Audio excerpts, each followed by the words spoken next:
What would you do if someone destroyed your home and ruined it for the rest of your life? Would you be upset, or would you idly sit by and do nothing to fix the source of your problems? My name is Jeff Wood, and I'm going to be talking to you today about BP, or the British Petroleum Company, and why we as Americans should implement a boycott on the use of their oil. The boycotting of BP oil, due to their recent pollution of waters in the Gulf of Mexico, their contamination of marine wildlife, and their dangerous methods of cleaning the Gulf, would eventually lead to an America that can stand up to the foreign oil companies. Now, after studying this topic, I am going to discuss reasons why a major national boycott should be put towards BP. And I hope that this speech helps you to better realize why a boycott is beneficial not only for you and I, but for future generations of Americans. Now, firstly, let's look at some of the reasons that caused this major incident. BP and Transocean were both informed that their rig was faulty and unsafe. Tyrone Benton informed BP that a leak had been found in the BOP, or the blowout preventer, weeks before the rig had even exploded. And according to an article on the New York Times official website, the well casing and the BOP were thought to be unsafe almost 11 months before the rig had even exploded.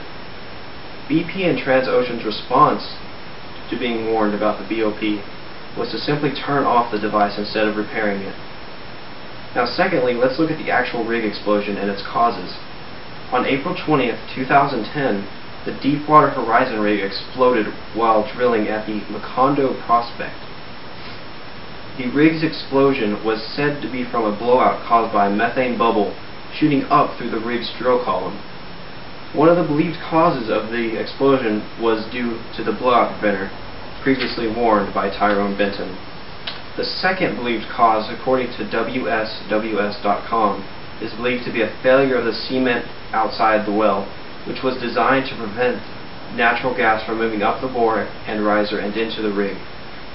Lastly, let's look at some of the questionable and controversial actions that were taken by BP to clean up the oil in the Gulf. BP made some choices that many considered were to be very dangerous and were harmful to the environment. BP used a chemical dispersant known as Corexit that causes the oil to clump into tiny droplets that would then settle at the bottom of the Gulf. BP was told by the EPA, or the Environmental Protection Agency, to stop using this chemical because it was believed to be highly toxic towards the environment. BP listened and then introduced a method entitled the top kill. This method used drilling mud and other items such as shredded rubber, golf balls, and pieces of rope, which would then be shot into the blowout preventer. Their effects would be that the high pressure would overcome the pressure that was flowing up from the well. And according to ShatterLimits.com, after the top kill method eventually failed, BP then began to use the same chemical once again.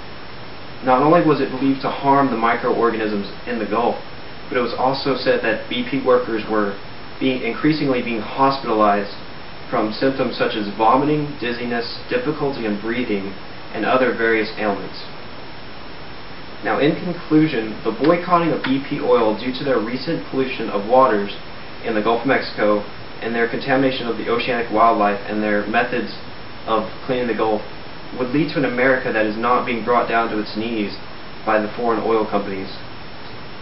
And now that we have examined the reasons behind the oil rigs explosion, the actual rigs explosion, and the questionable actions taken by BP to clean up the oil, I hope that this speech has shown you why we as Americans should not be supporting a company that ignores the warnings from their workers and uses dangerous methods of cleaning the Gulf that inevitably are more harmful than good.